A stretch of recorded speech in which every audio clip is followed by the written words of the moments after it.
नमस्कार, जनअपेक्षा न्यूज में आपका स्वागत है। मैं हूं आपके साथ अंकिता।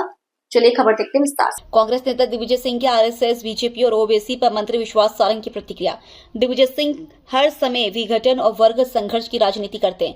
लगातार हिंदू दर्शन, हिंदू धर्मावलंबियों और हिंदुस्तान का विरोध करते आए हैं। भगवा, आतंकवाद जैसे शब्दों का उपयोग करके पूरी दुनिया में सनातन को बदनाम करते हैं। पाकिस्तान परस्ती और हिंदू विरोधी बातें करना उनकी आदत में शुमार हो गई है। नेहरू परिवार के संरक्षण में पलने वाले कांग्रेसी, जिन्होंने राम के अस्तित्व पर सवाल उठाकर कोर्ट में हलफनामा दिया था, संस्कृति से जुड़े हुए शहरों के नाम पर भी उनकी आपत्ति है। संस्कृति से जुड़े हुए शहरों के नाम पर भी उनको आपत्ति है।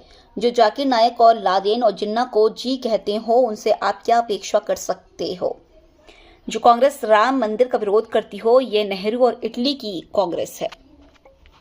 की वर्ग संघर्ष की और सनातन के विरोध की बातें करते हैं। मुझे आश्चर्य होता है कि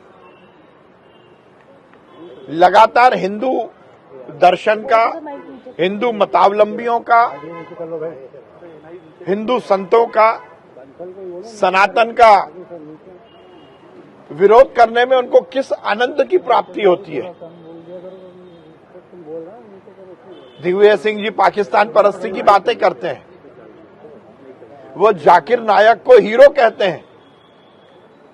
भगवा, आतंकवाद जैसे शब्दों के माध्यम से पूरी दुनिया में सनातन को बदनाम करने की कोशिश करते हैं। और अब तो हद हो गई, उन्होंने हिंदुओं के खिलाफ सीधा सीधा बोलना शुरू कर दिया।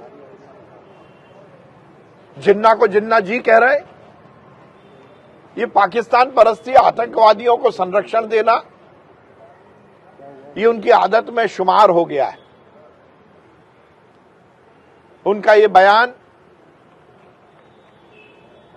आने के बाद भी कांग्रेस की तरफ से इसका खंडन नहीं आया। इसका मतलब ये कांग्रेस का क्या ऑफिशियल बयान है? वैसे हमें आश्चर्य इसलिए नहीं है कि ये वही कांग्रेस है जिसने राम मंदिर बनने का विरोध किया था। ये वही नेहरू परिवार के संरक्षण में पलने वाले कांग्रेसी हैं जिन्होंने हलफनामा देकर राम के अस्तित्व को ही चुनौती दी थी। दिग्विजय सिंह जी लगातार हिंदू धर्म का, सनातन धर्म का विरोध करते आए। जिन्ना को जिन्ना जी कहकर निश्चित रूप से उन्होंने पाकिस्तान परस्ती को स्थापित करने की कोशिश की है। उन्होंने पत्र भी लिखा है कि संस्कृति से जुड़े हुए यदि शहरों का नाम परिवर्तित हो रहा है, जो कि एक बहुत ही अच्छा प्रयास है, उसका भी वो विरोध कर रहे हैं। मुझे आश्चर्य होता है, इटली के संस्कार में पलने वाली, बढ़ने वाली कांग्रेस क्या इस देश में संस्कृति को तार तार करना चाहती है? निश्चित रूप से दिग्विजय सिंह जी का यह बयान दुर्भाग्यपूर्ण भी है और शर्मनाक भी है। वो कह रहे हैं जिन्ना और सावरकर ने देश बांटा, बीजेपी सरकार तो मोहल्ले मोहल्ले बांट रही है। हिंदुओं के मोहल्ले अलग है, मुसलमानों के अलग। देखिए, दिग्विजय सिंह जी जिन्ना को जिन्ना जी कहते हैं तो उनकी मानसिकता अपने आप पता लगती है। और वीर सावरकर जी, जिन्होंने इस देश की आजादी के लिए अपना सर्वस्व लगाया, ये कांग्रेसी उनकी कुर्बानी को क्या समझ पाएंगे? वीर सावरकर जी ने पूरा परिवार झोंक दिया इस देश की आजादी के लिए।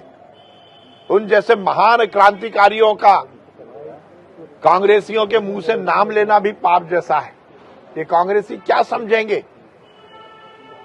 पर जिन्ना को जिन्ना जी कहने के बाद दिग्विजय सिंह जी की मानसिकता हमें समझ में आ गई है। ओबीसी आरक्षण को लेकर भी आज फाइनल हियरिंग हो सकती है।